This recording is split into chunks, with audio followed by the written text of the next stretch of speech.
دای جنازې یو مار په لار پروتو او مړو او سیده سیده پروتو یو کس رالی او داسې ورته ودرېدی ماره سیده شوې خو د مرګ نه پس نو ای ټیک ټاکرو زنانو جینکو په خپل بدن خو پرده نه راچوئ خو دا پرده به د باندې بیا د مرګ نه پس راچوئ ښه ولې د جنازې په ټیم کې په زنانه باندې یو مضبوط څادر راواچوئ که نه دا ایجاد خو د فاطمې رضی الله تعالی عنها دی چې کله وفات کېده الله نو یې بیبي ته وایي داسې به نه چې زما د مرګ نه پس زما په دې کټ باندې تاسو کېږدئ چې زما دا کټ هم چا ته نه ښکاري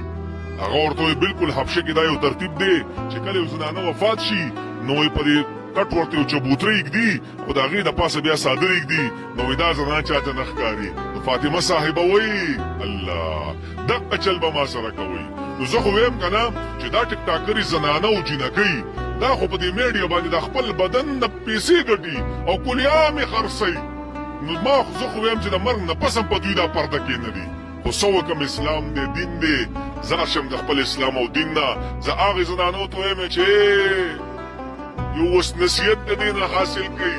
دغه حال به مې بیا په شمار یو څو کسان دي بخششو دا د الله لاس کې دی خو د دنیا یې د اسبابو سره تړلې ده نبی علیہ السلام او قرآن راغلی هغې کې موږ ته څه فرمایلي دي په حاشي خورول الله اکبر کبیره نو دا هغه زنانه دي چې د خپل بدن مې نمایش ته ایښودو او د مرګ نه پس پې بیا درېمګړی څادر واچي الله الله خو دا هم د دوی په وس کې وی که نه والله په دغه ټایم کې دوی به ځان څادر نه پرېښودو خو بس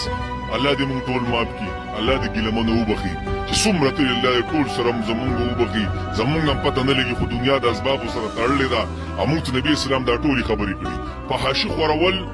په میډیا او بیا خاص کر کلیام دا د الله عذاب ته څه دی دعوت دی ګناه یو په پټه کېږي صحیح ده یو کلیام کېږي بس